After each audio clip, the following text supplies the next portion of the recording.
So I'm super excited to be here to talk about the line of work from my lab on the directions of foundation model for robotic manipulation. So the goal of today's talk is that by the end of it, you'll be convinced there are some very unique opportunities and capabilities we can endow the robots with the current development of foundation model. And many of those capabilities are just not possible with more traditional robotic tools. So obviously, in recent years, we have seen tremendous amount of progress in the field of robotics. In certain, or at least certain restricted areas, the robots started to become on par or surpass human capabilities. But what about complicated physical interactions with the environments? So how far are we in achieving this kind of human level manipulation like skills? Here are some examples of what's currently deployed in the industry, where the robots are manipulating relatively simple objects using like a relatively simple pick and place skills. But what we want the robot to do and what we humans can do goes far beyond that. We can generalize to a wide range of tasks, wide range of scenarios, and different type of objects. So this requires the levels of generalizations and adaptability capabilities that goes far beyond the reach of the current robotic systems. So talking about generalizations and adaptation capabilities, like recent developments of foundation models, I would say really surprised many of us in their capabilities in handle a wide range of language and vision related tasks. First, let us be more concrete on what we mean by foundation models. From Wiki, a foundation model is a type of machine learning model that is trained on broad data, such that it can be applied across a wide range of use cases. So we call a number of models or foundation model like GPT, simulate anything, Dino. But there's some very important caveats we have to recognize from what people call this model foundation model. Meaning we have very capable or even like AGI, close to AGI, depending on your definitions, level like a large language model. It can solve a wide variety of natural language related tasks. But currently we do not have a visual foundation model that is general enough that can solve all the vision tasks at the same level as how GPT can solve language related tasks. So meaning even if we call a wide range of models like visual foundation models, we have to recognize they are still focusing on specific vision tasks, like providing like dense segments, like segment anything, or provide this pixel aligned like visual descriptors like dinos.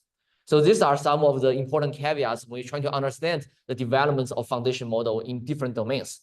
But for the sake of today's talk, I will call all of them foundation model and show like how they can endow our robots to do like any new tasks. Like again, if you have any questions during the middle, please feel free to ask me any questions. So like I will first discuss the opportunities. So there are three most important opportunities we identified by the incorporations of foundation model in the robotics domain. The first one is task specification, meaning communicate the task to the robots. And second one is low-level modeling, and then like how you can provide higher level modeling capabilities for our robots. So for task specification, the essential question we hope to answer is what is a task and how we can effectively communicate that task to some representations where the robot can use to plan with. So task specification in certain areas of robotics is relatively straightforward. Like in self-driving cars or drones, you only have to tell the robots where the destination is and the robot had to get there. But task specification in the robotics or more general like a home environment is much trickier. You tell the robot to fold the clothes. So what does that really mean? A clothes can be folded in many different ways. Or you tell the robot to set up the table. A table can also be set up in many different ways depending on the user's preference. That means there's a lot of common sense implications behind this one very simple instruction, like set up the table. And there's a lot of common sense knowledge learned within those foundation models. So we want to harness those knowledges and be able to effectively communicate those knowledge to our robots. So in this work, we developed like a systems that is able to like communicate to the robot just using natural language. It can allow the robot to handle a variety of open set objects that doesn't require any human demonstration data. So using natural language to instruct the robot is not new. There has been a lot of work in this direction, especially along the lines of robotic foundation models, where the inputs are the language instructions and visual observations, and they have this end-to-end model that directly maps those inputs into the actions, typically through large-scale imitation learning. There has been a lot of press around this, like especially for them around the time where RT2 came out, like from Google's, the press made general public feel like embodied AI is solved. But if you're really looking at their demos, so this is actually the first demo from the RT2 paper. The task is to move Volkswagen to Germany. You can see like from this demo, the high-level recognition capabilities is actually pretty good. But the low-level interaction capabilities, even for this seemingly simple task, pick and place, is not there. The second example is to move COVID to the US. Again, the high-level recognition is great, but the low-level execution is just not satisfying enough. Here, I'm not doing any adversarial attack. This is literally their first demo. So obviously, like recently, we have also seen like many subsequent progress in the field of robotic foundation model, like Pi0, like and also Pi 0.5, etc. But still, like many of the demos are being very nicely curated, and it's actually very hard for us to know like how many like video shots it takes for them to get one success trials. So this is all because like people pushing it very, very hard in like having this all the way, have this policy all the way from this inputs to the outputs. So instead of like doing this thing like end to end, like again, I'm not bad against scaling. I think scaling is great, but in general, people have to calibrate their expectation on what type of performance and what type of robustness can you directly get through scaling. So instead of taking this end-to-end approach, we take a more modularized approach, where we use code as this intermediate representation that trying to bridge the gap between foundation model and robot action. The reason we use code is because code is simultaneously large language model generatable, human interpretable, and robot executable. So this is of some very, very nice multilingual intermediate representations that it can be able to connect between different modules. So here is how the system works. Again, also given the visual observation and the language instruction. We have this large language model that can generate like voxel grids, 100 by 100 by 100 voxels, to then generate additional codes that trying to detect where all the handles are in this environment. In this environment, there are two handles. The task is to open the top drawer. So it will generate additional codes that will like filter the handles according to their heights, only leaving us the top handle and return a smoothed out 3D affordance map. At the same time, you can tell the robot to watch out for the vase along the way. And the large language model will also generate additional codes to detect where the vase is inside this environment, to then assign some kind of constraint value to a location assigned with the vase, return this 3D smoothed out constraint map. So we have affordance map, constraint map. Together, we can have many other maps like rotation map, repair mass, and velocity map to specify the orientation 6 of pose of the NA factor. All of those maps composed together, we call it a value map for the robots to do motion planning. So if you are familiar with robotics terms, this is also a type of potential fields which you can do planning over. And this planned motion can be directly executed in the real environments to open the top drawer and also watch out for the vase along the way. So we evaluate this type of framework on a wide range of real-world manipulation tasks, including some basic articulated object manipulation, like close the top drawer, turn on the lamp, and open the vitamin bottle. The robot has to recognize which bottle is a vitamin bottle and go there to open the cap. And also some very basic deformable object manipulation task, like take out the napkin, sweep the trash into the dustpan, and hang the towel on the rack. And the robot will be able to like accomplish this task according to the language instruction. Some other example including take out the bread from the toaster and lay it flat on the board, set the table for the pasta, and measure the weight of an apple. The robot can recognize in order to measure the weight of an apple, it has to use a scale in the environment. And that is the thing that is associated with this measuring weight task and be able to put the apple on top of that scale. As roboticists, we will always want to stress test our robots. So here the task is to sort the paper trash into the blue tray. During the process, a person is constantly perturbing the robot from doing its job. The robot will be able to constantly detecting where the trash is, where the tray is, and be able to put the trash inside this blue tray. And here, the task is to close the top drawer. After the robot closes the top drawer, human comes in again and mess up with the environment, and robots will be able to close the top drawer again. And during the process, we have also seen some very interesting common sense behavior from the robots. You can give the robot some follow-up instruction, like I'm left-handed, to be able to generate additional code to move the fork from the right side of the bowl to the left side of the bowl. Or you can provide some very fine-grained language instruction, like you are actually off by 1 centimeter to the left. The robot will generate code to move the lead to its 1 centimeter to the right in order to do this fine-grained language correction. The third example is particularly interesting. You tell the robot to open the drawer precisely by half. Thinking about how you actually do it, the robot actually came up with a strategy that first opened the drawer fully and push it back for half the distance in order to open the drawer precisely by half. And obviously, like this seemed to be like a lot of magic happening. I still remember when the work came out, like at least for a few months, like we were constantly getting a lot of inquiries, both from the industry and also from the academia and also from the investors. They look at the video thinking, oh, like you guys solved embodied AI. You give the robot some arbitrary instructions, the robot will be able to do that tasks. So they are actually much more confident about our work than we authors. But reality is there's actually a lot of limitations and a lot of like failure cases along the way. And many of the magic actually happens within the prompt. Because we are working with foundation model, you have to give the foundation model something in order to get something back. And here is how our prompt in general look like. The top like 4 lines essentially give the foundation model the functions it is able to call.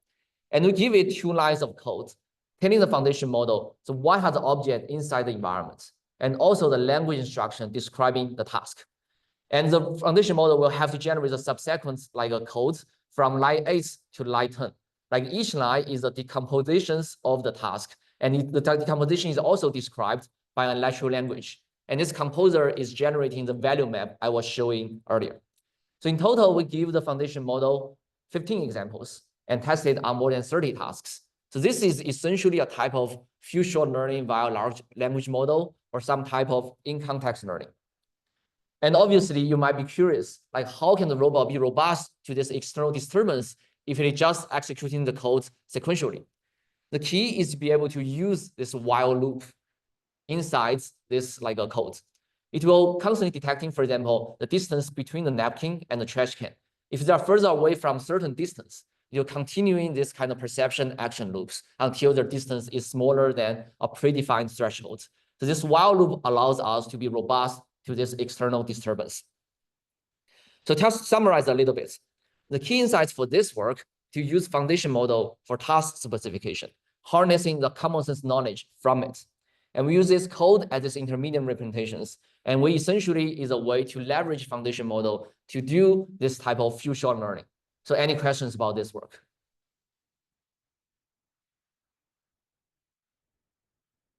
Okay, if there's no more questions, again, if you have any question, feel free to like jump in.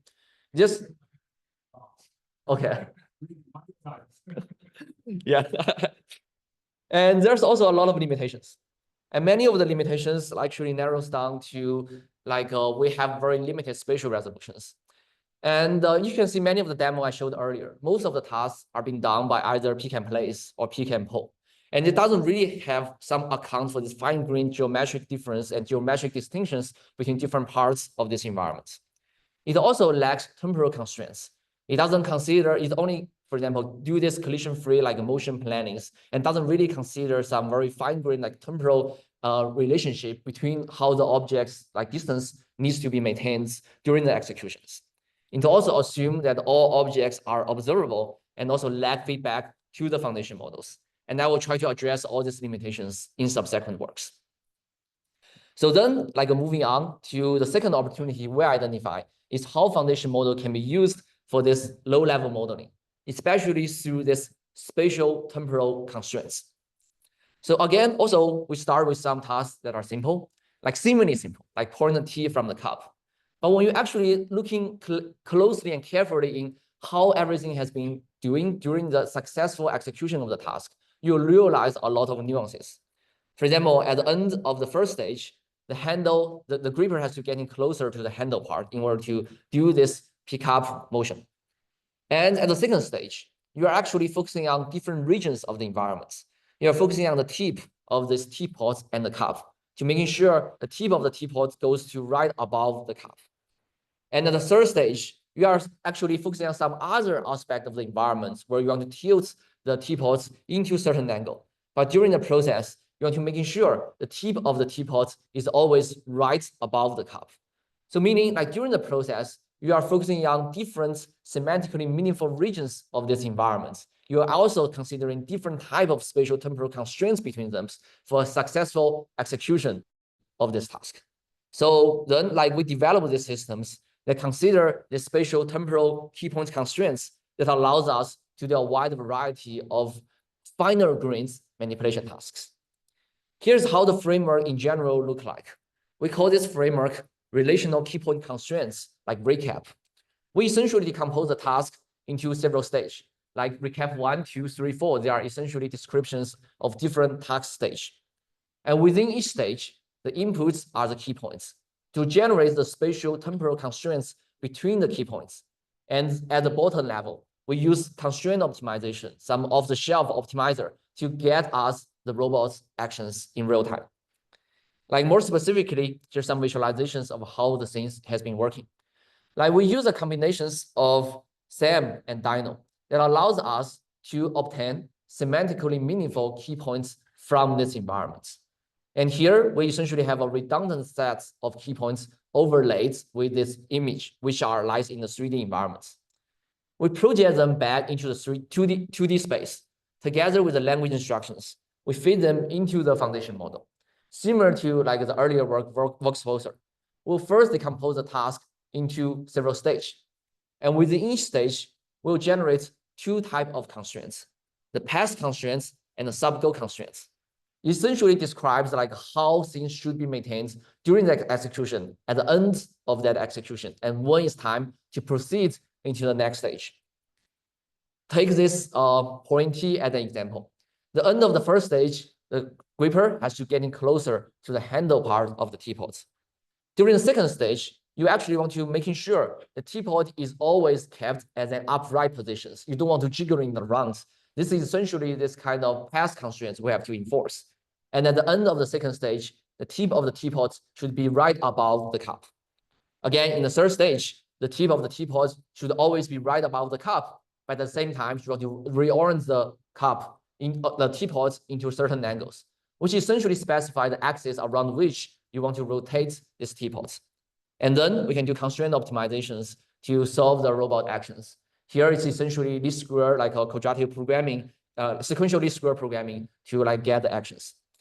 So what's interesting about this framework is whenever some kind of constraint has been violated during the process, you can actually trace back into some earlier points until all the constraints are satisfied and redo the optimization from there to be robust to the external disturbance that give you the robustness both within a task stage and of course, different task stages.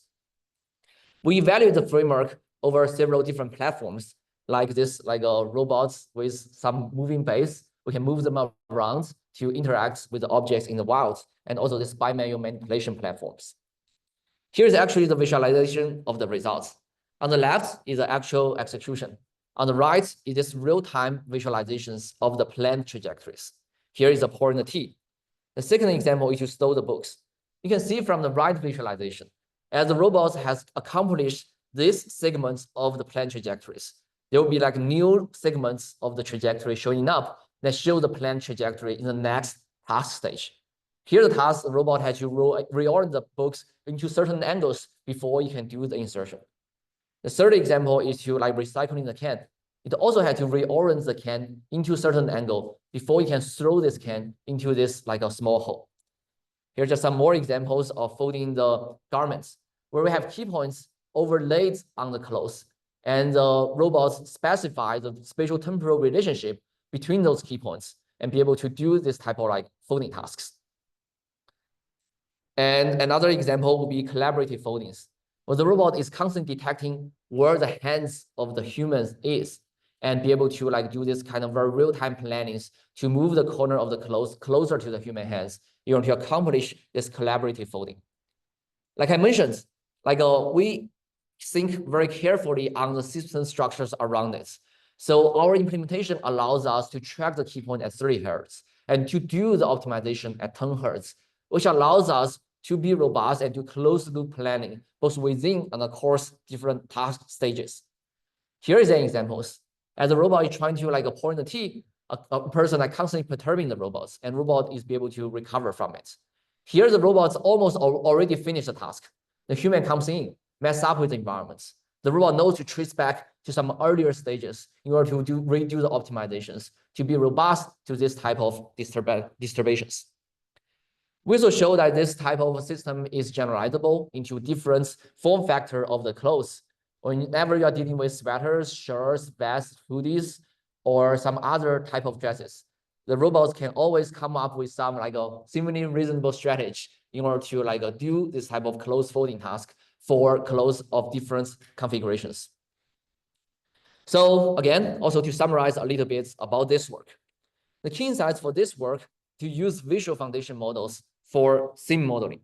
And the task is modeled as spatial temporal key point constraints. And we use constraint optimizations to do motion planning.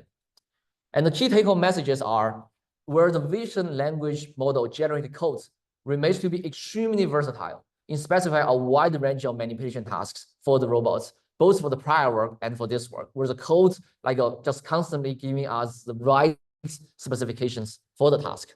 And the key points provides obviously a finer grains like representations, both for the scene and also the task.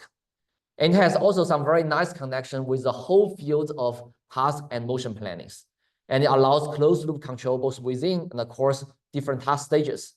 It is really also a way to leverage modules for their strengths, where vision language model is used for task interpretation, scene modeling, and constraint optimizations for motion planning. Any questions about this work? Something like to prompt the actual model to come up with some strategies for manipulation task, but we found it's very what comes out from be very arbitrary sometimes. So I'm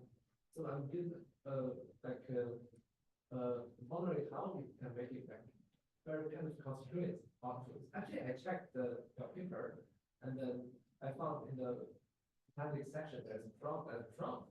Maybe that is part of the reason, because in the prompt it's very long, and actually it gives one of the example given is actually the teapot scenario, which basically you are written all the three steps in the prompt, like given as an example.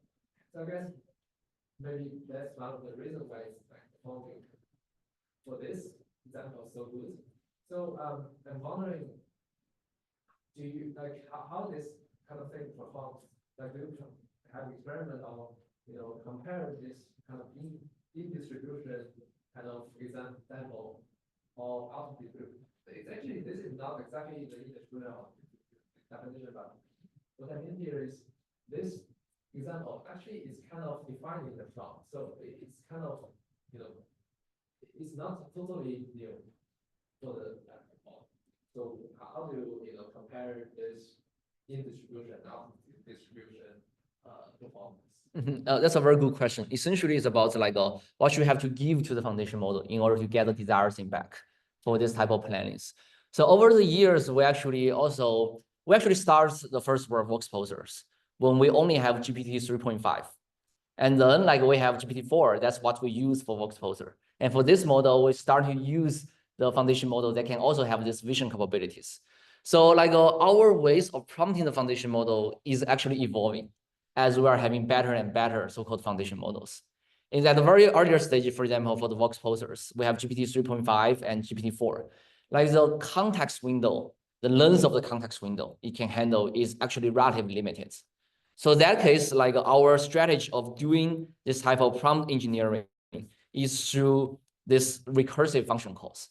Like we first give this kind of composer. This composer will call this actual composer that is another nested function call in order to generate some kind of additional codes. And obviously, like you are talking about the in-distribution and all the distribution generalizations.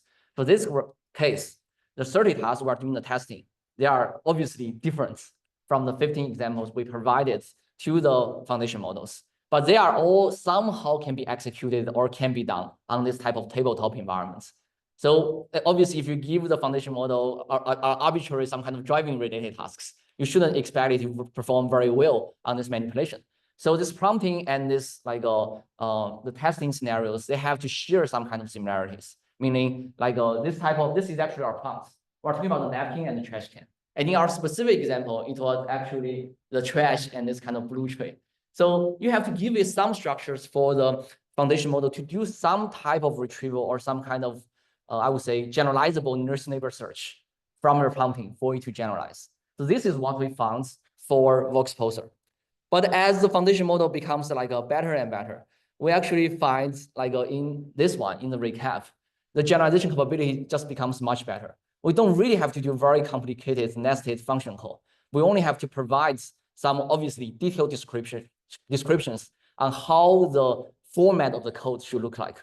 So the constraint is still represented using codes. And you are right, there's some similarity between these pouring fluids examples. But in this paper, we have shown more than 30 tasks.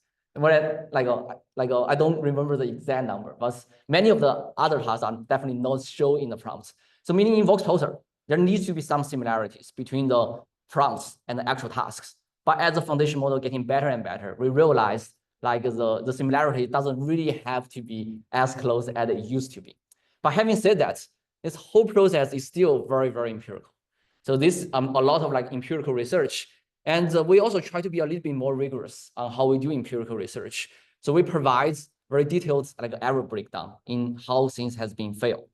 And often the case, the generated constraint or generating codes, often the times it's actually reasonable. So many of the major failure cases we still observe are from the perception models. So it's either the detection doesn't work, or either key points are not in where they're supposed to be, where the key points are not sufficient enough for them to generate those type of constraints. So I would say foundation model, yes, there are some kind of consideration, but we can work around that. And many of the key limitations we are facing in many of these works are actually on the visual foundation model side. I hope that answers your question. Thank you. So the constraints that the different stages were inferred by the model itself, or this are provided as part of the task? So the constraints are directly generated by the model. So we only, again, the inputs are also only the language instructions and also the image. It's just the image is overlaid with the key points. And in many of these works, we have been playing with different ways of doing visual prompting for the foundation models. And what we realized is kind of overlaid 2D key points turned out to be some of the best ways of doing this visual promptings. So either key points, either trajectory overlaid on the 2D image that give us the most effective results. But all the constraints are directly generated by the foundation models. By visual prompting, we annotating the image. Annotating the image and ask the GPT to generate the relationship between can be just a subset of those key points. Okay, sounds good. So I will continue.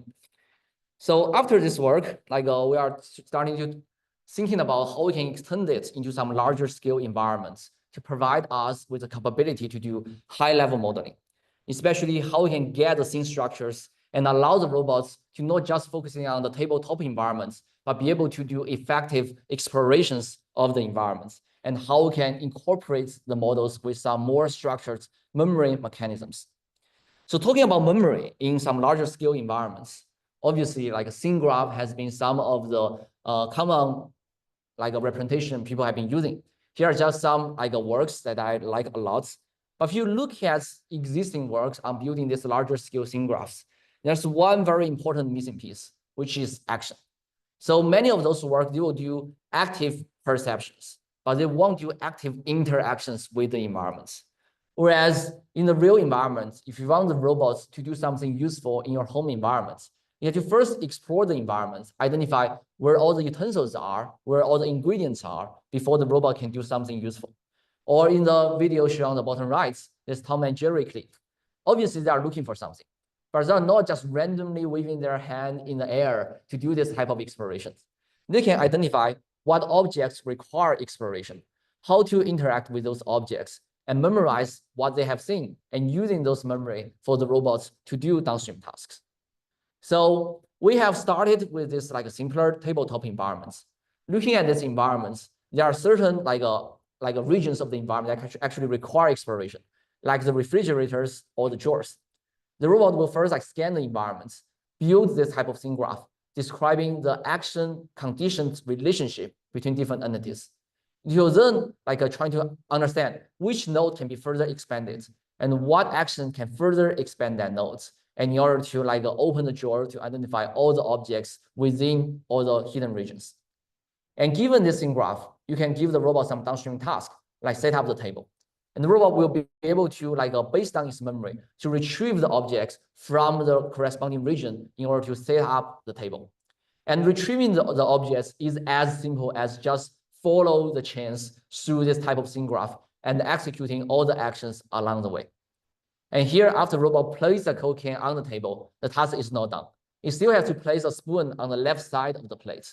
But the robot has already fully explored the environments, understanding there's no spoon inside this environment.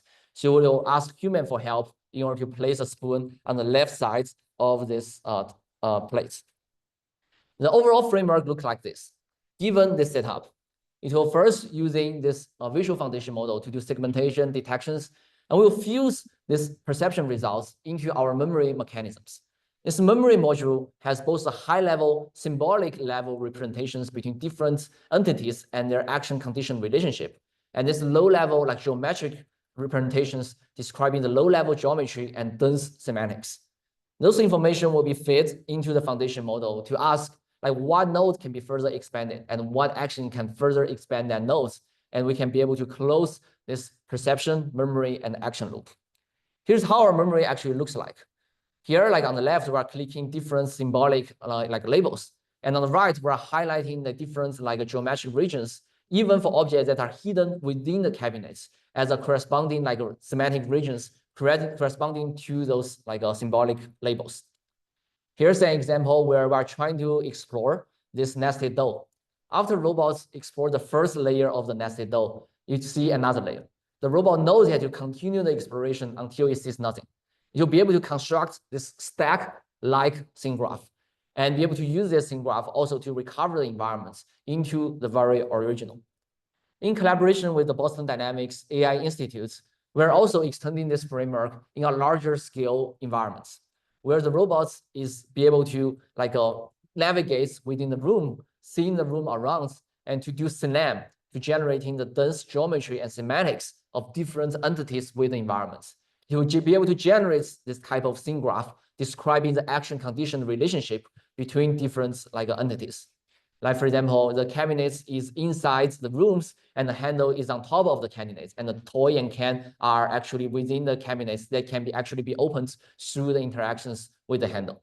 They can also recognize this box can be moved away to move the box away to review the hidden objects behind it. And then given the scene graph, the robot can be tasked with downstream tasks like collect all the toys. The robot can remember all the toys it has explored from, it has seen through the exploration of the environments and be able to retrieve those objects to place them onto the back of the baskets. So these lines of work, I would argue, nicely complements the lines of work on all the vision language action models. This provides high-level structured representations of the environments that allows the robots to really memorize the environments and be able to do a task-level planning and replanning. Here's just some additional examples where the robots recognize the chairs can be moved away before it can review the cabinets behind the chair. After it reviews the chair, the robot will go straight forward and open the cabinets to review all the objects within it. And it will able to update its understanding of the environments to complete the scene graph to have the nodes representing the object within the cabinets in its scene graph. Here's another example where the robot knows it actually have to sit down to see what's beneath the table. Here's another example where the robot has to lift up the clothes. After robots lift up the clothes, there's another layer of the clothes. The robots also recognize you have to lift up the second layer of the clothes again in order to review what's beneath it. So this really shows this kind of common sense understanding of the environments and the ability to continually expanding the nodes within this scene graph to do this full-scale exploration. Again, also to summarize a little bit, for these two works, the structure we have been using is this action conditions 3D scene graph. We essentially is using the foundation model to help the robots identify objects to explore, how to explore those objects, and memorize what they have seen. If you look at it from another angle, this is also to endow the foundation models with this kind of arm that can do physical interactions with the environments. It is actually equipping the foundation model with this 2 layers of memory, like has high-level symbolic relationship between objects and this low-level geometric and semantic memory. It can also using this memory to support a wide range of downstream manipulation tasks. Any questions about this work? So in the Boston and in the spot example, it was able to reason that you move the box, you reveal something. So I'm just curious how much of extra knowledge was given to the model, because there's a discrepancy between this example and the tabletop example where they could have moved some objects to reveal something behind it and check whether there's a spoon or not before asking them. But in that case, it didn't do that. It didn't move objects to reveal uploaded material. So I'm just curious, what is the difference in terms of what knowledge has been given in the prompt? So the prompt essentially will query the foundation model. For example, for this node, there's a node. The node can either representing like a cabinet or representing a chair. And we'll have to know like is the cabinet movable or is the chair movable? And chair is more likely to be movable and the cabinet is less likely to be movable. So if this like a node is movable, it will starting to trying to see if can like generate some kind of probing actions in order to move the objects away from its original locations. And for this type of cabinets, it won't try to like move the object because it's less likely to be movable. But the robot will instead trying to go around it, trying to see like what's behind it in order to complete this type of like a frontier-based like SNAM operations to do this active perception type of exploration. Okay, if there are no more questions, I will continue. So read the language model or the visual language model, or was there some other algorithm that was in charge of the exploration? So for example, like what objects require exploration essentially is that the foundation model looking at the same graph, identify this node can be further expanded. That's the object we want to explore. And then it will come up with action that actually trying to expand that nodes. But the actual generations of the continuous action is through action primitives. And that action primitives, like parameters, is generated according to the geometries of the environment, because we have this low-level memory. For example, if we're looking at the handle, we know its geometry. We can do some local, like a PCA, to get the normal direction in order to go it according to its like supposed directions. Okay, and the scene graph itself, what's stored in the scene graph? Is it just the node with some symbolic information, or there's a geometry as well? So if there's 2 cabinets, I'm trying to figure out how you distinguish between the cabinets. For example, like this is actually how our scene graph look like. So we have the geometry. Geometry is overlaid with our semantics. And on the higher level, we have these nodes. Each node is associated with a specific instance or specific parts of this environment. So if there's like 2 cabinets, there will be 2 separate nodes describing the 2 cabinets. And the foundation will just decide like cabinet 1 or cabinet 2 to explore. Last question. Is there also feedback from the task? For example, if the robot tries to open a cabinet and it's not able to, is it going to now abandon that and then go to the other cabinet? That's a very good question. So we didn't very carefully like investigate that in our case. In this case, we spent a lot of effort trying to have as robust of a low-level primitive as possible. So most like of the times the opening can be successful. And but obviously like sometimes the door might be locked. And sometimes the door might be too heavy for it to like using the current action primitives. Sometimes you have to change. So those I would say definitely involve like require like a future investigations. Like, but again, like extending this type of robot into like a larger scale environment where you are actually doing interactions is a very complicated like system level work. And that is definitely on our roadmap into the future. Okay, so then I'm gonna starting to talk about the limitations. So what we have seen are what we identify as the current opportunities of using the current foundation model for task specification, low level and high level modeling. But are foundation models perfect? And actually very, very like not perfect. Like along the way, like I mentioned earlier, this whole process is very empirical. So we also observe like huge amount of empirical failures, especially around geometrical, physical, and embodied interactions. Here are just some very simple examples. You give this image, you ask which one is longer, A or B. It just tells you both arrows A and B appear of the same length. And it might like confuse it with some very famous like visual illusions. And I think at that time when I tried this example, GPT asked me, do you want me to generate some code to analyze this image? I'm like, sure, please do it. It will generate code. Doing the image processing seems complicated. A lot of things are running. And the result was, oh, they're still of the same length. So it was actually quite funny to see the results. And also, obviously, we have seen a lot of video generation like models. Like I think 2 years ago when Sora came out, people were very amazed by their like qualities. And people are starting talking about this kind of video generation model is starting to replace physics engines. And as soon as Sora is available for the general public to use, and you realize like the quality of the video is just not there. Like from the computer vision perspective view, these images, these videos are actually pretty like amazing. But if you look at the dynamics and the consistency of the physics, it's actually very, very bad. We are also trying to see like how well the foundation model can understand the effect of an actions. So you ask the model like which direction should you pull in order to open the refrigerator? It says yellow. You can see there's some kind of text on the back in the black region, which was chain of thoughts. We really try to make it work. And the second example is like which direction should you pull? Now it says like green. The third example changed to another different angle. It says yellow.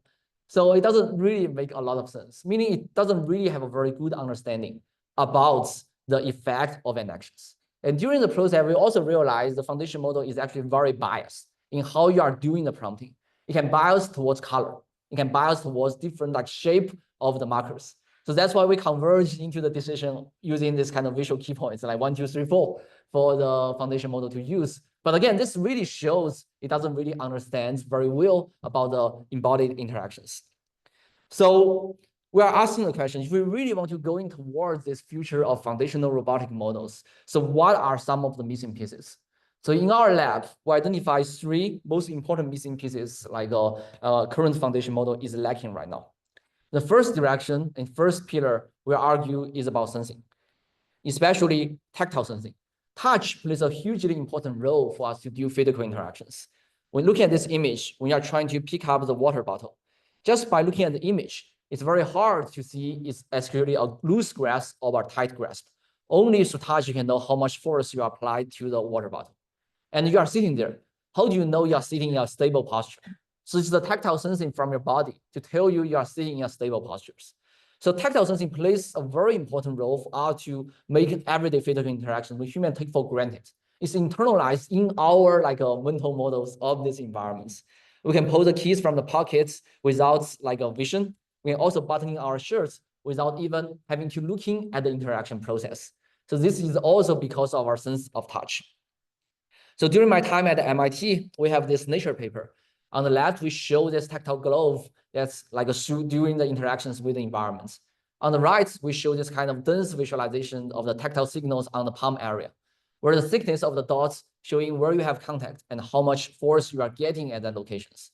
You can also see as the hand is pressing on the rim, you can see these circular contacting patterns, which shows this kind of dense like patterns you can extract from this glove. And this glove is actually collected by the MIT Museum. If you go to the AI section, this will be the first thing you see. So highly recommend if you have a chance. Like after I become a faculty, we're starting to like enhance upon the sensors to make it higher resolution, better signal to noise ratios, and making sure like the board is smaller, more portable, and the sensor is compatible with the robots.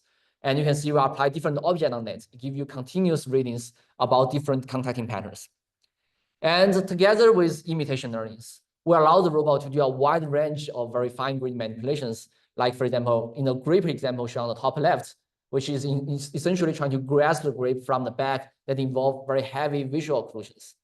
And also like we are dealing with eggs that is very fragile. And the bottom left is very precise in-hand orientations of this hex key and to do this type of insertion and bimanual coordinations inside in this kind of like a food preparation task. And because our lab is heavily benefited from the whole series of work of open sourcing hardware. So we made a very strong commitment. We want to make sure the sensor is as accessible and as easily reproducible as possible. So we provide a very detailed fabrication guide and we receive like huge enthusiasm from both academia and industry. Within just a month, we receive at least 1,000 videos from like friends across the globe showing their reproductions. And obviously, depending on their backgrounds, some people's reproductions might be better than some other people's reproductions. But we're very happy to see like people are starting picking up our sensors in such a short period of times. And we are further doubling down in these directions. We already have simulators of these sensors in the ISAC gym, and we are starting to show some very nice real to sim to real transfers using this type of sensors. We're also trying to equip the sensor with some portable device for larger scale data collections of vision, touch, this type of multimodal understanding of the environments to really going us towards this multimodal foundation model that considers touch. And the second pillar I would like to argue is about the dynamics of the environments. So we humans have this intuitive model in our minds. We can predict how the environment is going to change if we apply a specific actions, and how the day will change its shape, and how the onion pieces will move around.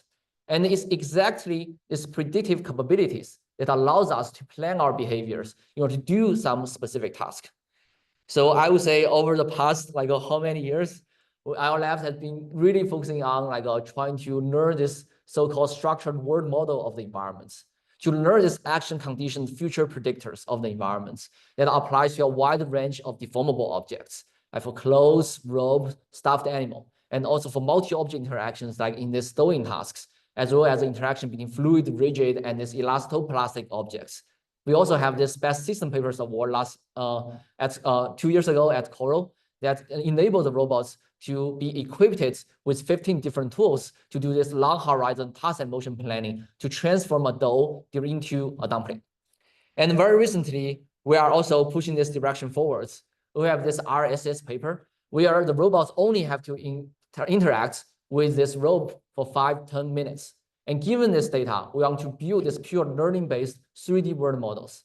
By 3D world models, what we mean is has the appearance and the geometry here using Gaussian splatting, and also the dynamics. The dynamics, what we mean is that we can actually consider novel and different type of input actions. Here, the robots and the rope are purely neural simulated, and they are teleoperated through the teleoperation interface shown on the top right, where you are using keyboard to move the end effector around. And these pure neural-based simulators will be able to simulate how the end effector will move and how the rope will move, which we really trying to hope can unlock the possibilities of those like action condition robot interaction data collected through the developments of robotic foundation models. And here are just some additional examples show its applicabilities into clothes, stuffed animals, and also boxes. Here it may look like dynamic Gaussian, but this is not dynamic Gaussian. Dynamic Gaussian is doing temporal interpolation. This is doing temporal extrapolations by considering novel actions along the way. And we are also trying to navigate the whole spectrums of what model class should be using. So we're also trying to thinking about like what type of physics-based prior can we actually incorporate it inside this kind of learning-based simulations of the environments. Here's another work called FISTwin, where we really require a few seconds of real-world interactions shown on the left. Given these few seconds of interactions, we can reconstruct the states and also the actions shown in the middle, where the points describing the geometry of the objects, and they are also tracked consistently over times. And the points on the human hands showing the reconstructed actions. So we then have this digital twin describing the appearance, geometry, and dynamics. And we can replay the reconstructed actions in an open loop fashion on our digital twin to generate this video and overlay it with the original video shown on the right. It has some very, very nice overlay with the original videos, show the accuracy of our like identified dynamics model. And obviously, given this dynamics model, you can apply like novel actions. Here is just like a keyboard interface that can move this stuffed animal around. You can do some very, very realistic simulations of this stuffed animals when you apply novel actions. It also applies to many other examples like stuffed animal, clothes, ropes. You can essentially generate the videos conditioned on the input actions. And we also see like how it is compatible with robots. So here we have this like a gallo teleoperation interface to move the arms around. We record the actions, record it from the gallo, and replay the actions on our digital twin in an open loop fashion. And the video on the top right are generated open loop directly using the action collected by our teleoperation like device. This video essentially shows two things. One, our digital twin is real time. It nearly has no delay with what actually happens in the real environment. And second, it is very accurate. The generated video aligns very well with the original videos, even if it is being like generated in an open loop fashion. And this is the second pillar, where we are doubling down on building these 3D world models. And the third pillar, you wouldn't be surprised, obviously, is about data. So our lab has been involved in the large-scale data collections of real data through this OpenX embodiments. We are also in collaborations with Stanford in developing this like a large-scale simulated environments called behavior in order to do large-scale generations of data and evaluations of the robotic policies within the simulations, as well as multimodal data consider both a touch, vision, audio, human skeleton, muscle signals, etc. to collect those informations from humans that are doing complicated interactions in the kitchen environment, trying to understand the necessities and how different modalities are overlapping or complementing with each other. So those are the three pillars I believe is missing from the current robotic foundation model, and how our lab is going towards that frontiers to bridge the gap. And at the end, I want to give my definitions of what I think is a robotic foundation model. I want to draw some analogies to the foundational vision and language models. So their output may not always be perfect, but it will always generate something that is reasonable. So what I hope to achieve with robotic foundation model is that the generated actions may not always be optimal, but it will be always beautiful and reasonable. Reasonable meaning it is something that is reasonable according to the language and visual observations. And beautiful meaning the trajectory has to be smooth, cannot be just jiggling around like many of the reinforcement learning policies has been doing, and really allow the robot to do a wide variety of tasks in our unstructured daily environments. So I'd like to thank all the collaborators and funding agencies. Without them, it would be impossible to do all the work I showed earlier. And I'm happy to take any additional questions. Thank you.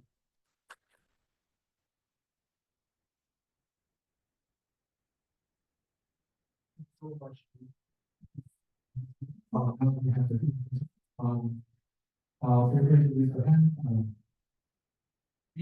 I think loud person. So the reasonableness is quite interesting. So when you say reasonable, you meant it from a visual or language perspective. But for robotics, typically when you say reasonable, maybe we can still execute the action, but it's not the optimal one. Maybe it's a suboptimal trajectory, perhaps. So is that part of your definition, or maybe we don't even want that? Maybe we just want to get to the point where it looks okay, but maybe cannot execute, cannot complete the task. That's it. So like I mentioned, what I want is that it is reasonable according to the visual and language instructions, but it doesn't have to be optimal. We just want some good enough actions that can be executed in. I'm trying to pin you down what is good enough. So let's just say, let's grounding so that we understand. So let's say open a drawer. So maybe there are different ways to open a drawer. It can pick a suboptimal, but can it actually open a drawer? That's my question. Would your robot, if what you want to achieve, it can open a drawer, or just that the motion itself looks like open a drawer? You see many, right? It tries to open a drawer, but it just moves, but the drawer doesn't open. So in your definition, do you want the drawer to be open at the end of the task? I want the drawer to be open. Given the language instruction, it has to accomplish that task. Yeah. It's a lot of them now, don't do that. Of course. Dynamics model part, I'm wondering, so what is the representation of the dynamics for the development markets? So that is actually a very good question. Meaning, so whenever you are thinking about dynamics model, so what is the dynamics model? Meaning given the current state and action, you are predicting the next state. So state representation is some of the most important decisions you have to make whenever you want to construct any dynamics models. So we have seen a lot of prior work that are using, for example, latent vectors as the state representation, or 2D pixels as the state representations. So in my lab, we have a very strong emphasis and believe the representation has to be 3D. It has to have some kind of 3D, like a grounding of the environments. The reason we choose 3D is because the environment is just naturally a 3D environment. And it's much easier to use the 3D models than a 2D models. Whenever you want to add some kind of constraints, or whether you want to add some kind of motion plannings, like collisions, constraints within it. So for many of our prior work, we use, for example, particle as a representations. So many of this work I showed earlier, they are using particles, essentially you are imagining it to be 3D distributed points inside this environment. describing, for example, the shape and geometries between different objects, and also the interactions within and between different objects. And many of the models we have been using are graph neural networks, which naturally capture the compositionalities of the environment and also describe the different types of interactions between like different types of objects. And for some of our recent work, for example, for this video I'm showing, we're also using particles and points, 3D points as representations. And the model we have been using is a combinations of points nets and some kind of voxel-based representations. So we draw some inspiration from MPM, material point methods, and trying to using those type of advantages of different type of Lagrangian representation, Eulerian representation, if you're familiar with those terms, to get the best of both worlds in order to do the effective modeling. And for this work, we also using 3D points as the representations, which nicely, again, connects with Gaussian splattings, but we're trying to add a bit more physics-based prior, like in the form of spring mass, to have some better constraints. That is why we can identify the detail tuning from just a few seconds of real-world interactions.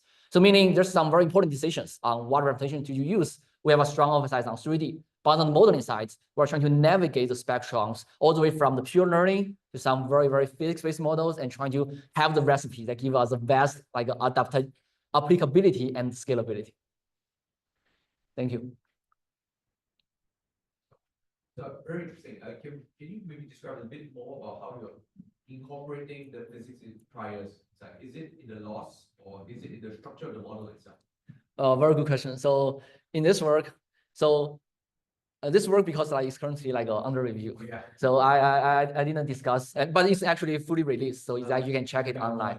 So what we are doing is to add the constraints on the interactions itself. It's not on the loss. It's actually on the interactions. For this work, there's no neural network at all. So the Gaussian splatting is from optimization, and the dynamics is also from optimizations.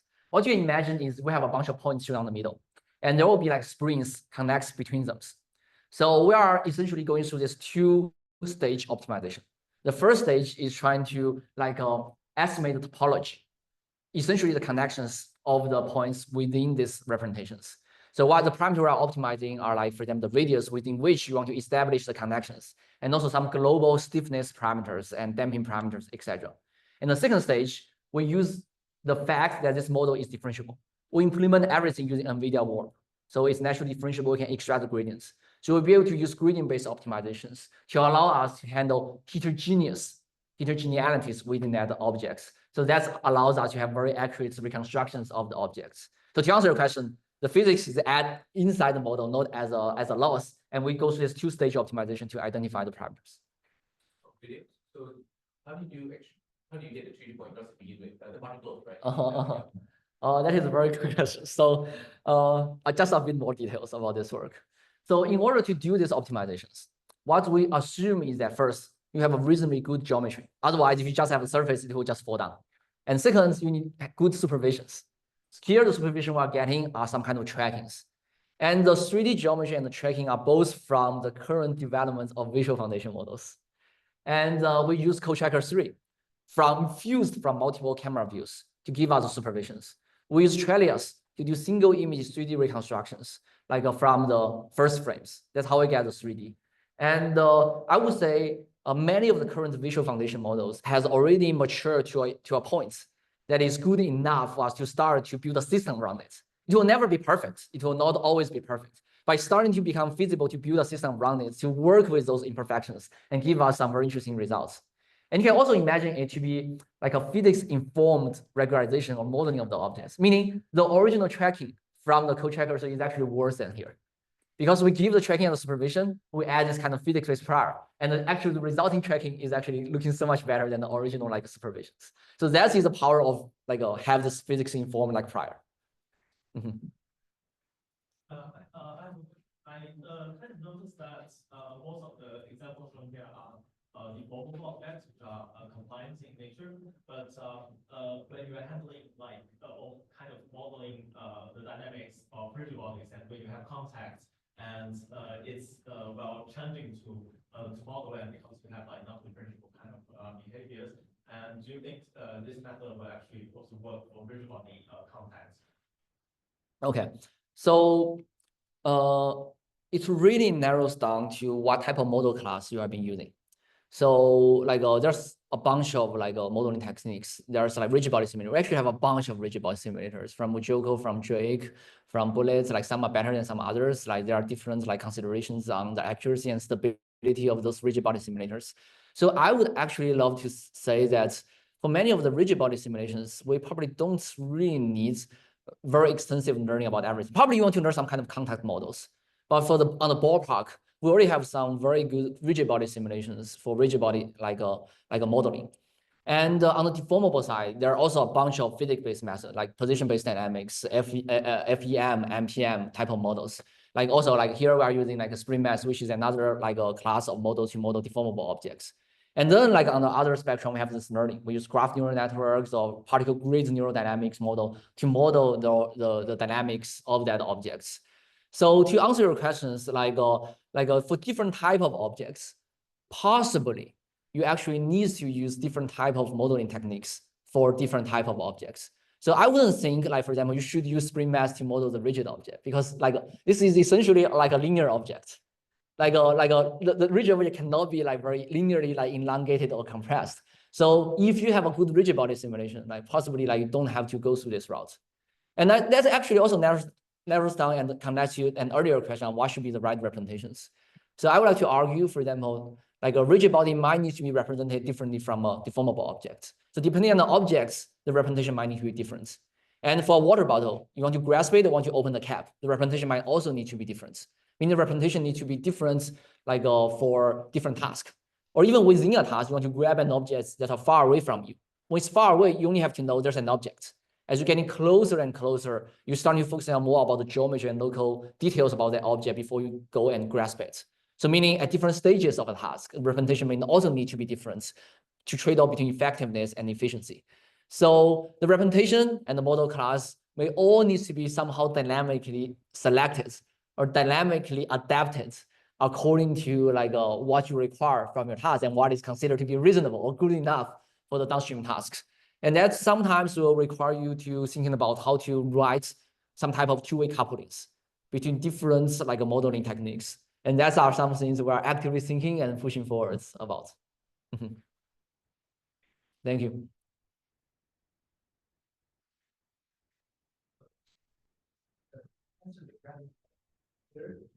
So how we can model actually dynamic physics and you talk about we have different models for different types of dynamics. Oh, for here, this word is all the same. It's all spring mass. I'm just talking about in general, like in a more general scheme of things. Yeah, there could be different considerations. Like how we can connect this modeling to the foundation models, because definitely the foundation model cannot take this as equal to give you some actual prediction or perception prediction, etc. So but ultimately if you want generalization, then probably you need some sort of foundation model. So how do you see any connectivity with those two? Okay, so first of all, that's a very big question. So probably that question can like involve like at least 1-2 hours of discussions. So I will keep it short on the connection between the things we have been doing and also the more general foundation models. So first of all, like the current vision language action models, this type of foundation model that directly output actions, you have to think about what is required to train that model. It's essentially action condition robot interaction data. So what is needed to train for them with this 3D world model is also action condition robot interaction data. So if you have this action, a huge amount of action condition robot interaction data, it's such a waste to just use it to do large scale imitation learning. You should be able to get some more information and some more like knowledge from it by actually modeling environments, which actually also scales better on like a task agnostic interactions with the environments, where you are playing with the environment with random interactions, etc. So I would say like a modeling is currently a very big missing opportunities, but has a huge potentials in the fields of robotics. So that is in relation to, for example, vision language action models. If you really think about it, there are essentially two sides of the same coin. So what is a model? Model is a forward process. Given the current state and action, what's the next state? So what is a policy? Vision language action model is a policy. What is the policy? Policy meaning given the current state and the targets. So what should be the action you want to generate? So it can naturally reinforce like each other. Like some very typical example you could think is, given this model, can it generate data for the vision language action model? Obviously it can. You apply this model with some model-based planners, etc., can generate data or like multiply the data. Can it be used as some evaluation engines for the current vision language action models? Obviously can also do it. Like many of the existing vision language action models, I would think this area is very noisy because people don't have a very proper ways of doing very scalable and consistent evaluations, because many of the evaluations are in the real environments. But can this model provide some kind of proxy signals for people to have a better understanding on how the foundation model should be developed and how the data should be collected? So this type of model, as the other side of the same coin, provides this data engine and evaluation engines that can nicely connect it with vision language action models. And then other branch will be vision language models. That has been the things I discussed like earlier. Essentially, how we can use vision language model to generate some intermediate and plannable representation to do motion planning. So that has even tighter connections with what I'm showing here. Because whenever you want to do motion planning, there has to be a dynamics model for motion planning. And the dynamics model can be, for example, for these two works, for Vox Poster and this one, the dynamics model we are assuming are some very simple ones. If you grasp an object, the rigid object is rigidly attached to an effector. That's the dynamics model we are considering. So it doesn't really handle some very fine-grained like interactions of the environments. So with better and better dynamics model, you just can do better like motion planning. And by using some shared interface with vision language model, they can also very, very nicely work together. And we already have a work this year at ICRA, and we are also continuing this direction. That's not your question. We can use the dynamic model to like generate data or evaluate this very important. But just like how have you think like how because the dynamic model seems very quite accurate to predict the motion, etc. So is there a way that we can directly incorporate this kind of dynamic model into the kind of in order to generate the actions? That is a very good point. Actually, I'm having this idea like in my mind. So currently, like people are training vision language action model that directly output actions, and people will realize, okay, many of times if you only generate the actions, like the actions may have the higher opportunities of collapse into certain modes. So it is less like it's worse than handling maybe more diversified set of interactions that doesn't like listen to the language instructions. But if at the same time, you also predict the state sequence, in addition to this action sequence, it has some better understanding about the effect of an actions, like through this state sequence predictions. And that's like people show it has some better performance. But at the same time, the predicted like state sequence may not be actually accurate, that are not grounded by physics, like may not really have the desired relationship correlation with the action you are predicting as people want. So that's when many of this dynamics model can be incorporated. So you're asking, can they be a part of this vision language action models? And I think, yes, it can. It can provide this physically grounded or dynamics grounded like prediction of both state and actions that allows you to really understand like the effect of those predicted actions. Thanks.